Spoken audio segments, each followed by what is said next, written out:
Hey, it's Lily, welcome back to another video, or hello if you are new. So, today is kind of a mess of an episode. I'm sorry, I don't have any cinematics. I don't really finish anything in this episode in terms of what I'm building, and I just work on a bunch of random things throughout this recording session. So, yeah, here we are. So what I'm working on right now is a water fountain that I wanted to be sort of this cool centerpiece in this roundabout for the hotel. And I think it turned out okay. It's not my favorite. Honestly, I have debated about redoing it so many times. The problem is that the path is already there, and so I can't easily put actual water features in this section. But if I did the path afterwards, I would kind of run into the same problem where I wouldn't really be able to make this path perfectly round in the way that it almost is. It's very close to being perfectly round. There's just like one weird section or two. And once I kind of outline it with this concrete block, it does look perfectly round, which is good. But yeah, it turned out okay. It is what it is. And I did struggle a little bit with, there is one section of the barrier that for some reason I couldn't lower it like I could the rest, so it is sticking up. It just so happened to be kind of perfectly in front of the actual entrance for the hotel, so it did mostly work out okay, and I don't think it looks too crazy jarring, but yeah, I wanted this fountain to kind of be a bit of a standout piece, and also block the view just a little bit of sort of the grounds, because I feel like, I don't know, I feel like the view from above the fountain is very nice. It looks very pristine, so I kind of just, I want, in terms of what the guests would see, I want them to drive up and just sort of be overwhelmed with all of these things that they can look at and how beautiful the architecture is and all these things. And so yeah, I messed around with this fountain. I didn't really have like any good reference photos for the fountain, the kind of fountain that I wanted to build, so I was really winging it here. And just gonna be completely honest, winging it is not always my strongest suit.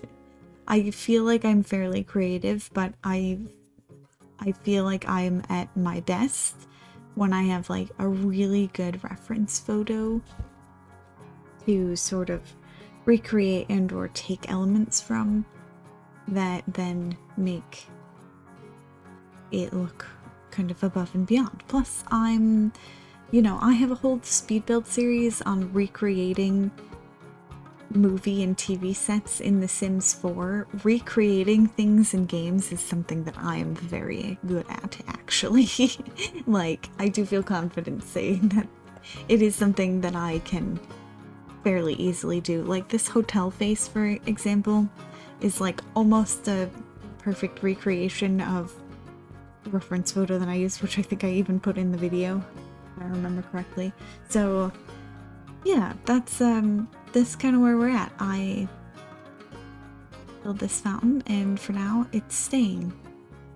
If I make adjustments later on, I probably will not include them in the speed build footage, but I will show off this zoo at the end for a full tour, and we're getting very, very close to that on my end in terms of where I am in building the zoo, because I have just nearly finished the giant panda habitat, and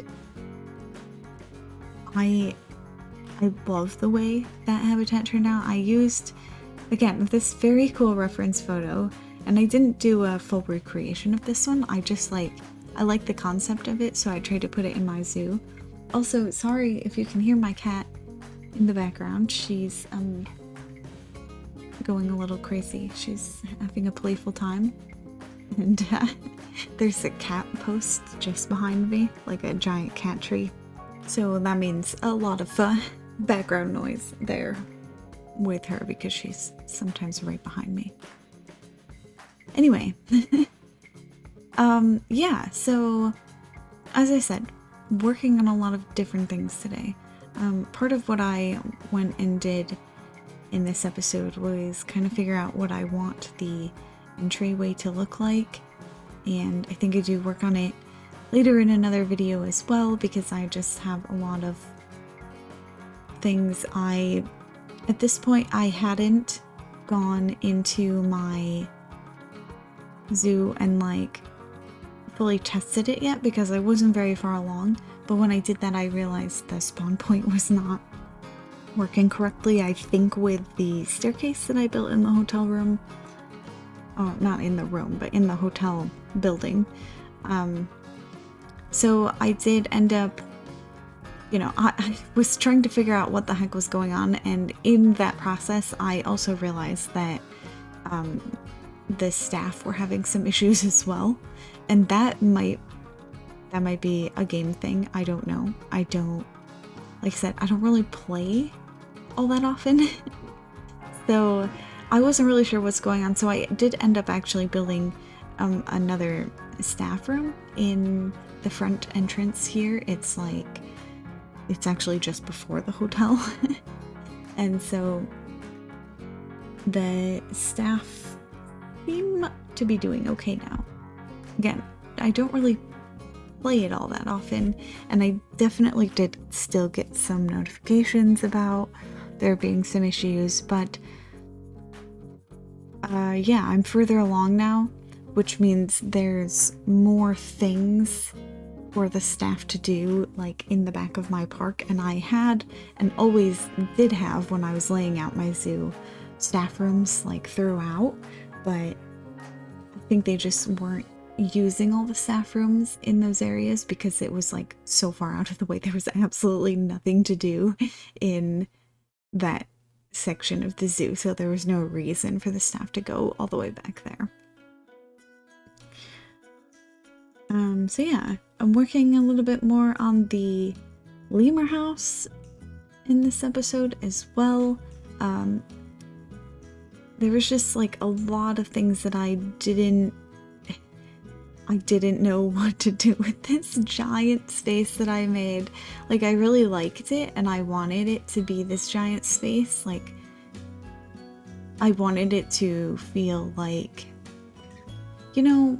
when you go to a zoo sometimes and the animals have like a mostly cool indoor area, but a part of you always feels sort of bad that they're inside when they're obviously not meant to be inside, because they're animals. And so, like, as humans, we do the best we can to provide enrichment for the animals in our care, whether they're in a zoo or, in our house, for example. But I don't want that to be the vibe of this zoo. So when I have indoor exhibits or something, whatever habitat or area that I keep the animals in, I want people to feel like they are clearly getting the best care that they possibly could.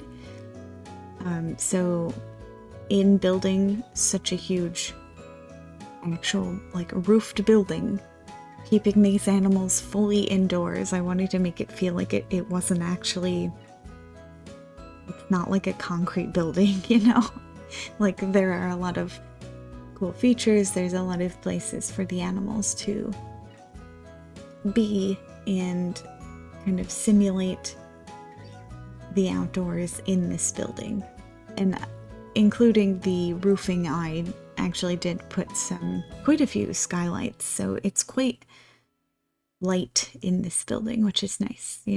Planet Zoo has a horrible lighting problem with interiors, and one of the things that I would be happy to be fixed if they did make a Planet Zoo 2. Definitely not a priority for me. And I definitely would not prefer a Planet Zoo 2 just for that reason. But anyway, so long story short, this is a huge space that I felt very lost in building many times as I went back. Probably took the longest to build this habitat of all because there was just so much space that I didn't feel like I was decorating in a sort of natural way. And also I just had some wild ideas about things that I wanted to do that I just was struggling to make work and or had to work very tediously on. For example, this curved water feature with the... I just really love this wood and I want it. It just feels like it fits the vibe that I'm going for. But obviously you can't just rotate the pieces to be round by one of their sides, like I do with the limestone or even the border that I have, which I think is like a concrete block or something. Maybe it's the Indian block, I don't remember. Anyway, you know, I can't just do that with this kind of flooring because there's a straight pattern on it and it would look stupid if all the pieces were not, you know, lined up like a real wood floor. So I spent ages like slowly copying. The other issue too is, and I think this is an issue like game-wide, not just with my setup, but there's like a really bad flickering if two things overlap that have slightly different color schemes. So like the wood has like some variation in the color through the different planks, and if the two colors don't match up exactly, which most of them don't, especially if you like move it around, there's like a horrible flickering effect. It happens most of the time when two things overlay. It's just very noticeable if the colors are slightly off. Oh, and here comes my cat again. I hope that's not coming through in the mic. I guess this is a test to see if my filters are properly working or not. Yeah, so what I had to do to fix that was basically like just raise or lower it ever so slightly so that it's not directly on it, like one of the pieces is on top of the other. But I have to do that in a way that is not super noticeable. Obviously, if it's like too low, then the pieces are gonna look bad. And it's not gonna look like an even flooring. Okay, now my cat is going. She's got a Christmas bulb off the tree because she's just batting it around now. Oh my god, I don't want to take a break in the middle of this. It's so hard to interrupt my recording and make sure I time everything right to end properly. I'm just gonna leave her. Luckily they don't really mess with the tree too often. I think one of the cats just had to zoom and took one of the bottom ornaments off by accident. They like to run under the tree, which is fine. I don't usually keep my gifts under there or anything, so overall the cats are fairly good. And also, by the way, yes, it is January 17th, and no, my Christmas tree is not put away yet. I'm working on it, okay? I'm working on it. So anyway, what I'm starting right now, and I believe what I finished maybe in the next episode, or no, several episodes. Anyway, I had this idea for a restaurant that's sort of suspended here in the habitat, and so I think too deeply about some of these things, and like I can't bring myself really to have like actual food shops and things in a habitat because that seems dangerous. Animals are not really equipped to have a lot of human food, and it seems like even if you tell people not to feed animals, it's like they still feed the animals. I remember I was watching Secrets of the Zoo, I believe it was, and one of the habitats has like a waterfall feature, right? And people, for some reason or other, even though there's many signs saying not to, they treat it as like a wishing well, and they throw coins in the animal's habitat, and then this particular bird tends to eat the coins. And so it's not the first time that they've had to like go in and extract coins from this bird's stomach or throat because people keep throwing money in an animal habitat. Like, I just, you know, I think about those things like you cannot trust people not to do something dangerous with animals, and so, or just not to think clearly about it. And so, yeah, food I think is a step too far, but I still like the idea of having like cool restaurants and things that where you can feel like you are with the animals maybe. And so I decided to make this sort of suspended second story restaurant in the Madagascar house. And I feel like it looks very cool in the end. I'm really happy with the way this particular section turned out. It just feels like an experience, you know, to go.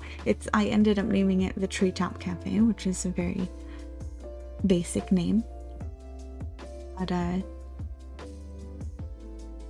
definitely conveys the feeling that I wanted to give. And I wanted to do that in this Madagascar house, and I also wanted to make a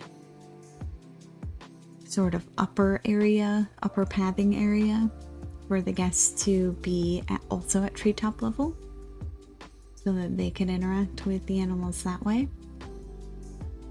And I eventually did manage to make something work. Pathing like that is very difficult. It's just, I have such a hard time getting it to work the way that I want it to when I'm doing elevated pathing. But yeah, as I said, that's that's the end of that part. Now we're somewhere else entirely.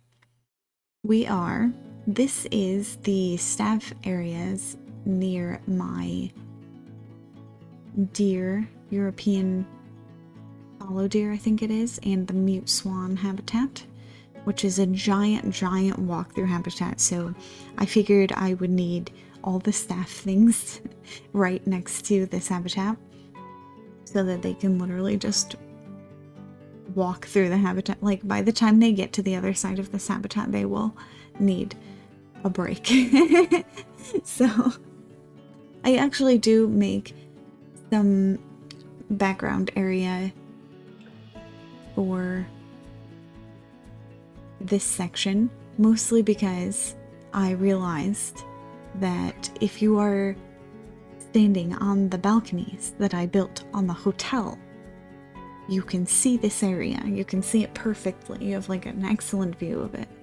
And I was like, well, what do I do? I can't just leave it empty. I can just have like a half built staff area. It has to actually look nice, right? I mean, I want all my staff areas to look nice, but it really depends how much of it is in view of the guests. Like, and can I cleverly hide it and or just put some exterior details to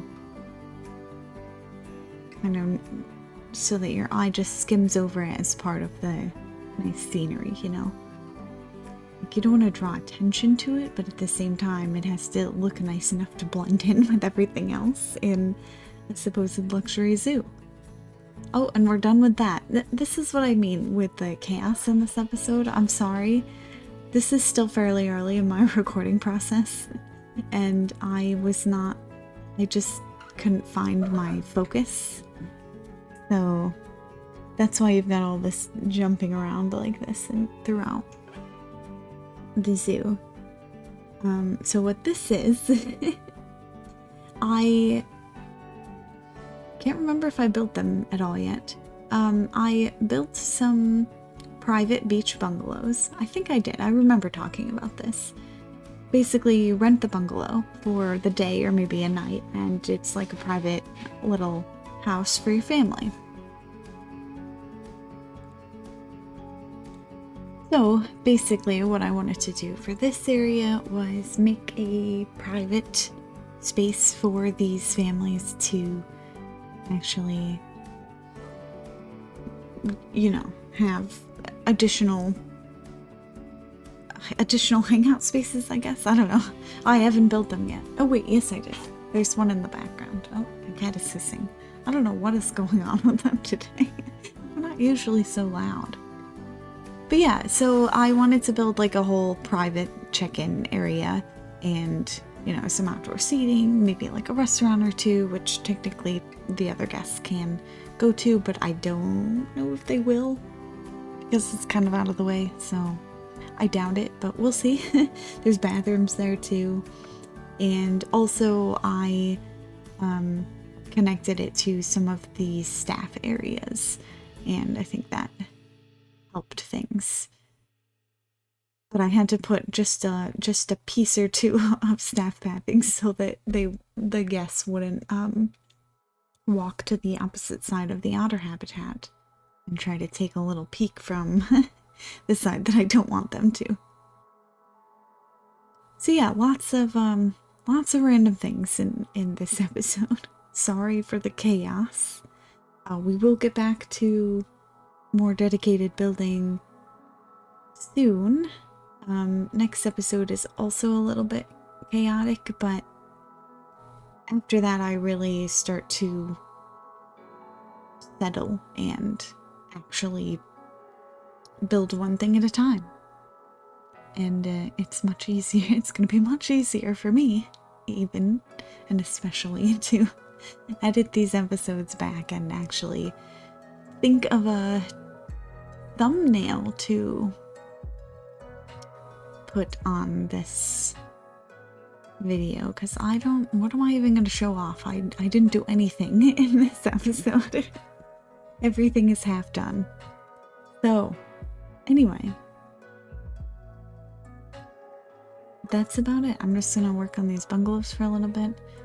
I think I did mention in previous episode when I started building them, but my idea was to have like a whole private kitchen and everything, and so that's what this is, the beginning of a kitchen. And the outdoor area and two bedrooms plus a table and some seating. But that's gonna do it basically for this episode. So I hope you enjoyed the video. If you did, make sure to give it a like and subscribe to my channel if you want to see more content from me. I post Planet Zoo videos every Tuesday and Saturday.